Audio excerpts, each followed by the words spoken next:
Hey everybody, it is time for some more losses at light speed. Now, are you wondering what's going to happen when you go to faster payments? Why don't we go look and see what happened in the UK? Check this out in this excerpt from the Losses at Light Speed webinar conducted by the Payments Professor. So, faster fraud prevention. What if I actually told you that when it comes to fraud, what if I told you that everything you're doing now is what you're going to do in the future? What if I told you it's actually going to be the same, because we're going to look at what happened in the UK. Now, again, I am the Payments Professor, so there might need to be a little bit of history lesson in this. It's important, and I think you're going to see, and here's the purpose of why I'm going to have this little history lesson, is you're going to see it's going to be quite similar to what's been developing in the US.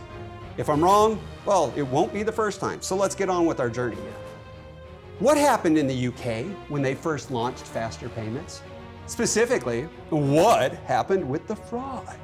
Was there a lot of fraud? Well, look at my little hockey stick bar graph. When it came to fraud in the UK, when they initially launched the products, yeah, there was a lot of fraud at the beginning. But it went down. It went down dramatically right away because they were able to have things like stronger passwords and multi-factor identification to be able to help improve and stop, or at least control, the amount of fraud that was taking place.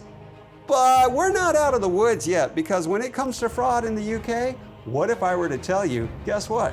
There's an app for that. In fact, it's not really app as much as it's APP. What is APP? Well, if you're down with APP, then you know it's Authorized Push Payment Fraud. Authorized Push Payment Fraud is something that is happening big time in the UK. It's actually kind of scary. Now, full disclosure, this is what they have named it. What are we going to name it here in the US, and it will be the same thing? I don't know. What I'm getting to is you probably have heard of things like corporate account takeover or business email compromise. Pretty much about the same thing. Very similar. Different names for the same thing. Or you might have heard this one, soda, Coke, or pop. What's the correct answer? Well, whatever gets you a drink and, wet your whistle and works for you, okay? Or is it Micker, Miker, or Meeker? Banking industry will never be able to decide that one. Well, this type of fraud is going to happen because it's already happening in the US. Let's look a little bit deeper into it. What exactly is authorized push payment fraud? It is when somebody, using many different types of already existing fraud scams, is tricked, coerced into sending money to somebody else. It could be, hey, buy this iPad for 10 cents. There's no iPad for 10 cents. I can't believe people do that. It could be, would you like to buy some oceanfront property in Arizona? Not yet, it's not available. It could be, don't you love me? Don't you want me to come see you? Why don't you send me money for a plane ticket? I could tell you some serious stories on that one. Oh my. I really have actually been, not part as in I tried to scam somebody or somebody scammed me, but in my days when I worked for a payment association, I worked with several cases involving those scams, and people were like, well, how do we get the money back? And I was like, well, how was the money taken? And it was because somebody fell in love and sent money to somebody they shouldn't have sent money to. Kind of a scary situation. It could be the, hey, pay in advance scams. It could be, I'm your CEO. If you don't send this money right now, you're gonna get fired. Yeah, it still happens. Well, in the UK, they also see cases of people impersonating the police or the bank staff. Here, we have it where they impersonate the police or the bank staff or the FBI. Or they'll say, hey, you're entitled to more money on your income tax return. Or you didn't get all of your refund money, or you didn't get all of your stimulus package money. Oh, it happens in so many ways. Well, what do you think the fraud looked like when it came to what happened in the UK?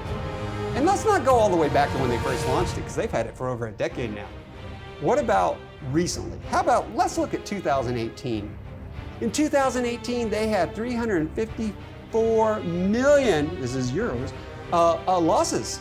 I would say that's somewhat gonna get my attention. Okay, that really does get my attention. And the personal side of things is where it was at more than the business side of things. That is actually pretty interesting. Why is that interesting? Because usually fraudsters go for more than they go for less. What do you mean they go for more than they go for less?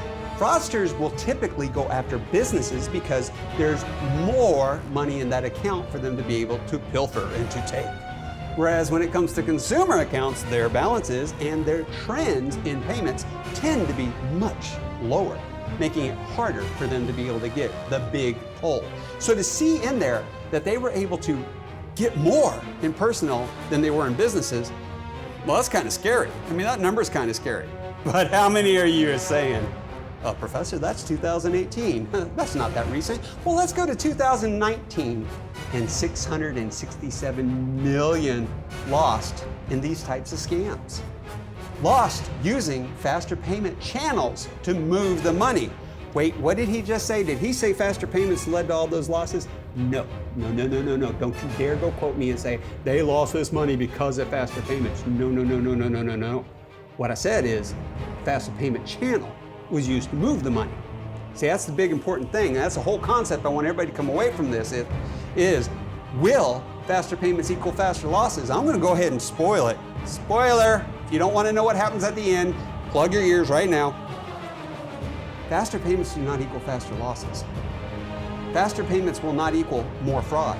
Faster payments will just equal an option for fraudsters that they most likely will, if they can, use to quickly move the fraudulent activity that they're conducting. All right, back to our regular scheduled program.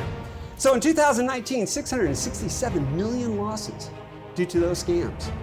A 497 million, wow, increase. Okay, that's numbers that keep me up, not at night, but for like a decade. Well, how did it all happen? So what did you think about that? A lot of losses at first, right? Now, why in the world would I go through the trouble of pointing out all these losses?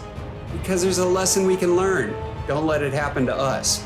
Now, if you follow us on YouTube, that's the Payments Professor on YouTube, you'll see that we're gonna have more videos in this series, and we're gonna look at what did the UK do to stop and lower the losses that they were suffering with faster payments, and what can you do to lower your losses with faster payments. See you in the next class.